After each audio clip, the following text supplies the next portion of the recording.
જયેશ રાદડિયા અને પ્રશાંત કોરાટ જૂથ છે તે આમને સામને આવ્યું છે।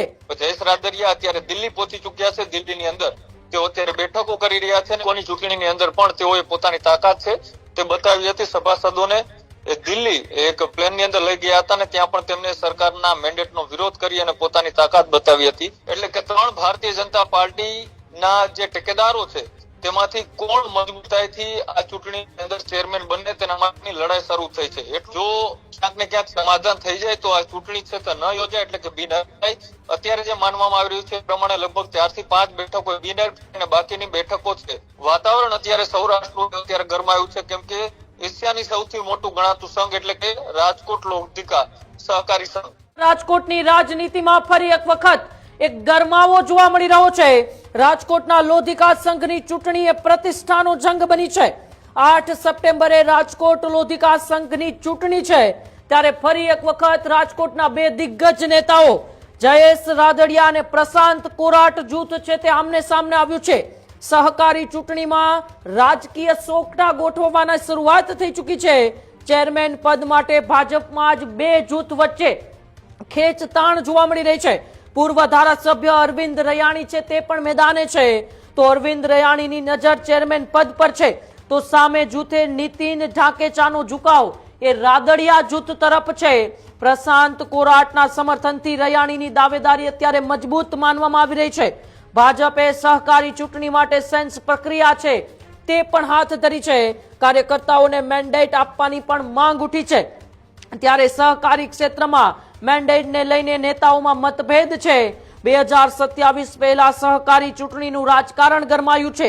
રાદડિયા અને કોરાટ વચ્ચે ફરી એક વખત વર્ચસ્વની લડાઈ છે તે જોવા મળી રહી છે, કારણ કે એ ઇફકોની ચૂંટણી આપણે સૌ કોઈએ જોઈ હતી, ત્યારે જયેશ રાદડિયા એ પક્ષ સામે પડીને જીતીને આવ્યા હતા, પક્ષના મેન્ડેટ સામે ગયા હતા, અને હવે ફરી એક વખત એ સહકારી ક્ષેત્રમાં રાજકોટના જ બે દિગ્ગજ નેતાઓ જામકંડોળાના ધારાસભ્ય વિઠ્ઠલ રાદડિયાના પુત્ર જયેશ રાદડિયા અને બીજી બાજુ પૂર્વ મંત્રી એ જસુમતીબેન કોરાટ અને સાથે સૌજી કોરાટના પુત્ર અને હાલે જેઓ ભારતીય જનતા પાર્ટીના પ્રદેશ મહામંત્રી છે એ પ્રશાંત કોરાટ, આ બંને વચ્ચે વર્ચસ્વની લડાઈ છે।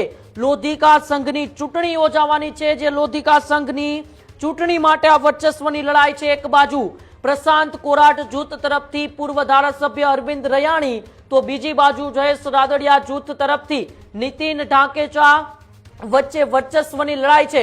ભલે જયેશ રાદડિયા અને પ્રશાંત કોરાટ ચૂંટણી નથી લડી રહ્યા, પરંતુ બંને માટે આ વર્ચસ્વની લડાઈ છે। ફરી એક વખત રાદડિયા વર્સિસ કોરાટની જે આ લડાઈ છે તે લડાઈમાં કોણ બાજી મારશે તે પણ એ જોવાનું રહેશે। ત્યારે વધુ માહિતી માટે ફોન લાઈન ઉપર મારી સાથે કૃણાલ જોડાયેલા છે। કૃણાલ, ફરી એક વખત રાજકોટની રાજનીતિમાં ગરમાવો છે। જયેશ રાદડિયા અને પ્રશાંત કોરાટ બે દિગ્ગજ નેતાઓ છે તે પ્રત્યક્ષ રીતે નહીં પરંતુ પરોક્ષ રીતે એકબીજાની આમને સામને છે। બિલકુલ, જ્યારે સૌરાષ્ટ્રની અંદર કોઈ સહકારી ક્ષેત્રની ચૂંટણી હોય ત્યારે સૌથી વધારે ચર્ચાઓમાં નામ રહેતું હોય તો એ જયેશ રાદડિયાનું છે। અને સાથે સાથે આ વખતે ન માત્ર રાજકોટ, સૌરાષ્ટ્ર પણ એશિયાની સૌથી મોટી ગણાતી રાજકોટ લોધિકા સંઘની એ ચૂંટણી છે, અને તેમાં ફરી એક વખતે રાજકારણ છે તે ગરમાયેલું છે। રાજકારણ ગરમાવા પાછળનું કારણ એ માત્ર એ સહકારી ક્ષેત્રના આગેવાનો કે નેતાઓ નહીં, પણ સરકારના જ બે પૂર્વ મંત્રી એટલે કે જયેશ રાદડિયા અને અરવિંદ રૈયાણી, અને તેની વચ્ચે સાથે સાથે આ વખતે એન્ટ્રી થઈ છે પ્રશાંત કોરાટની। આજે સહકારી ક્ષેત્રની જે ચૂંટણીઓ હોય છે એ ચૂંટણીની અંદર છેક દિલ્હી સુધી છે તે લોબિંગ કરવામાં આવતું હોય છે, અને જ્યારે એ સહકારી ક્ષેત્રની ચૂંટણી હોય છે ત્યારે સહકારી આગેવાનોનો આમાં દબદબો જોવા મળતો હોય છે। અને બીજી બાજુ હવે સરકાર દ્વારા જ્યારે આની અંદર પણ એક મેન્ડેટ સિસ્ટમ છે, મેન્ડેટ પ્રથા છે તે લાગુ કરવામાં આવી છે, તેના કારણે ક્યાંક ને ક્યાંક સહકાર ક્ષેત્ર સાથે જોડાયેલા આગેવાનો છે એ સરકારની સામે પણ જરૂર પડે તો ચૂંટણીઓ લડતા હોય છે। અને આ વખતે જે રીતનું આખું એ વાતાવરણ છે તે ગરમાયેલું છે, આમાં જોવા જઈએ તો 15 જે ડિરેક્ટરો છે તેની ચૂંટણી છે ને સામે 62 થી લઈ અને 61 જેટલા જે મતદારો છે તેમની સત્તાવાર રીતના એ ચૂંટણી પંચ દ્વારા એ લિસ્ટ પણ જાહેર કરવામાં આવ્યું છે। આ જે ચૂંટણી છે, આ ચૂંટણી એ જ્યારે યોજાવાની છે તેને પહેલા જ હવે રાજકારણ એટલા માટે ગરમાણું છે કેમ કે આ સંઘની જે ચૂંટણી હોય છે, આ સંઘની ચૂંટણી એ રાજકારણ એટલે કે સરકારની, ધારાસભ્યની, સંસદની જે રીતની ચૂંટણી હોય છે તેનાથી અલગ પ્રકારની ચૂંટણી હોય છે। આમાં સહકારી આગેવાનો એટલા માટે રસ લેતા હોય છે કેમ કે તેનો સરકારની સામે સહકારની અંદર પણ દબદબો છે તે મહત્વનો વધારી શકાય. અને જયેશ રાદડિયા જે ભૂતકાળની અંદર પણ જયારે ઇફકોની ચૂંટણી હતી, ઇફકોની ચૂંટણીની અંદર પણ તેઓએ પોતાની તાકાત છે તે બતાવી હતી. સભાસદોને દિલ્હી એક પ્લેનની અંદર લઈ ગયા હતા અને ત્યાં પણ તેમને સરકારના મેન્ડેટનો વિરોધ કરી અને પોતાની તાકાત બતાવી હતી. અહીંયા પણ કંઈક આ વખતે એવું થયું છે. પણ જયારે ભૂતકાળની વાત કરીએ તો આજથી જે 4 વર્ષ પહેલા જયારે આજ એટલે કે રાજકોટ લોધિકા સંઘની જયારે ચૂંટણી હતી ત્યારે બે આજ વ્યક્તિઓ છે તેની લડાઈની અંદર ત્રીજો વ્યક્તિ ફાવી ગયો હતો. આ વખતે અરવિંદ રૈયાણી કે જેઓ સરકાર પૂર્વ મંત્રી છે, ભારતીય જનતા પાર્ટી સાથે જોડાયેલા છે, સાથે જયેશ રાદડિયા તેઓ પણ સરકારના પૂર્વ મંત્રી છે, અત્યારે કનોડા વિસ્તારના ધારાસભ્ય છે. એ જ વિસ્તારમાં તેમના હરીફ ગણાતા પ્રશાંત કોરાટ કે જે સરકારની અંદર અત્યારે સંગઠનમાં મહામંત્રી પદ ઉપર છે. એટલે કે 3 ભારતીય જનતા પાર્ટીના જે ટેકેદારો છે તેમાંથી કોણ મજબૂતાઈથી આ ચૂંટણીની અંદર ચેરમેન બને તેના માટેની લડાઈ શરૂ થઈ છે. એટલું જ નહીં, જયેશ રાદડિયા અત્યારે દિલ્હી પહોંચી ચૂક્યા છે. દિલ્હીની અંદર તેઓ અત્યારે બેઠકો કરી રહ્યા છે. ને બેઠકો એટલા માટે કે સરકાર જે મેન્ડેટ આપે છે મેન્ડેટની અંદર જયેશ રાદડિયા જૂથના જે વ્યક્તિઓ છે તેમને આની અંદર એ ચૂંટણી લડાવવામાં આવે. જોકે આ 15 ડિરેક્ટરોની ચૂંટણી છે.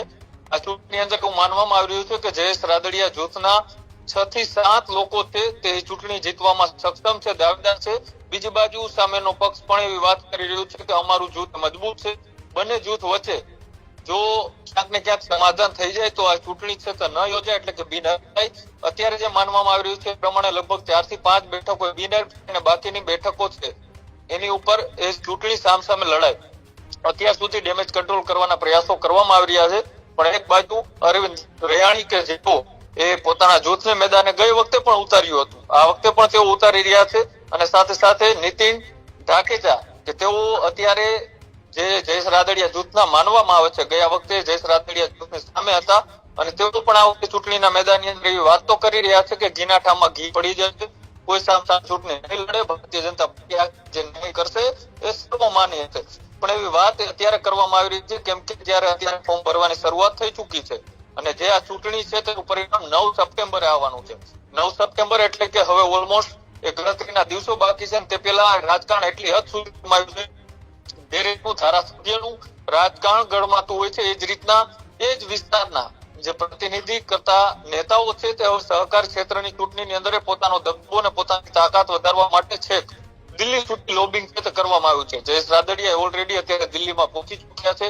દિલ્હીમાં તેઓ બેઠકો પણ કરી રહ્યા છે. જે રીતના તેમાં ની અંદર પણ ખેલ પાડી તો એ જ રીતનો આ વખતે તે ખેલ પાડી શકે છે કે પછી આ વખતે જયેશ રાદડિયાની તાકાત છે તે અહીંયા ક્યાંક ને ક્યાંક ઓછી કરવા માટે સામેના જૂથને મદદ કરે છે એ પણ જોવાનું રહેશે. અને સાથે સાથે જે રીતનું આખું વાતાવરણ અત્યારે સૌરાષ્ટ્રનું અત્યારે ગરમાયું છે કેમ કે એશિયાની સૌથી મોટું ગણાતું સંઘ એટલે કે રાજકોટ લોધિકા સહકારી સંઘ, આની અંદર જે લગભગ 62 જેટલી મંડળીઓ એ ટોટલ આવે છે ને 62 જેટલી મંડળીઓના જે મતદારો છે તે આની અંદર મતદાન કરવાનું છે. એટલે કે મતદારો પણ લિમિટેડ છે અને કયા જૂથના છે એ પણ તમામને ખબર પડી ચૂકી છે કે કયા મતદારો એ કઈ બાજુ ઝુકાવ છે, કઈ બાજુ મતદાન કરવાના છે. જો મતદાન કરે તો પછી આ સામસામે ભારતીય જનતા પાર્ટી અને તેમની વિરુદ્ધની અંદર જે પક્ષ છે એટલે કે જે સભાસદો અત્યારે ઉભા થઈ રહ્યા છે તેમાં ક્યાંક ને ક્યાંક અંદરો અંદર લડાઈ શરૂ થાય. ને આની અંદર ત્રીજો ગયા વખતે જેમ ફાવી ગયો હતો એમ આ વખતે કોઈ ત્રીજો વ્યક્તિ આની અંદર પગ પેસારો ન કરી જાય તેના માટેના ડેમેજ કંટ્રોલના પ્રયાસો ચાલી રહ્યા છે. પણ જે 2027 વિધાનસભાની ચૂંટણી છે એ પહેલા જ અત્યારે ક્યાંક ને ક્યાંક જયેશ રાદડિયા ફરી એક વખત પોતાની તાકાત બતાવવાના પ્રયાસો કરી રહ્યા છે. તો સરકારના પૂર્વ મંત્રી અરવિંદ રૈયાણી તેઓ પણ એમની બેકસીટની અંદર એટલે કે એમની પાછળથી જે પીઠબળ તરીકે અત્યારે પ્રશાંત કોરાટનું નામ ચર્ચાઈ રહ્યું છે. પ્રશાંત કોરાટ અહીંયા સહકારી ક્ષેત્રની અંદર પોતાનો દબદબો જયેશ રાદડિયા સામે સાબિત કરી શકે છે કે પછી ફરી એક વખત જયેશ રાદડિયા જે છાપ તરીકે ઉભરીને આવેલા છે, ખેડૂત નેતા, સહકારી ક્ષેત્રના દિગ્ગજ આગેવાન, એ જ રીતના ઇફકોની જેમ ફરી એક વખત અહીંયા ઇફકો વાળી કરે છે કે કેમ તે પણ જયારે ચૂંટણીના ફોર્મ ભરાઈ ગયા પછી કેટલી બેઠકો અનામત એટલે કે બિનહરીફ થાય છે અને કેટલી બેઠકો ઉપર ચૂંટણી થાય છે. અને ચૂંટણી થયા બાદ જયારે 9 સપ્ટેમ્બરે પરિણામ આવે છે ત્યારે કોનો દબદબો યથાવત રહે છે, કોણ એશિયાની સૌથી મોટી ગણાતી રાજકોટ લોધિકા સંઘની ચૂંટણીમાં ચેરમેન પદ ઉપર પહોંચે છે, ઉમંગ એ પણ જોવાનું રહેશે. પણ અત્યારે તો રાજકારણ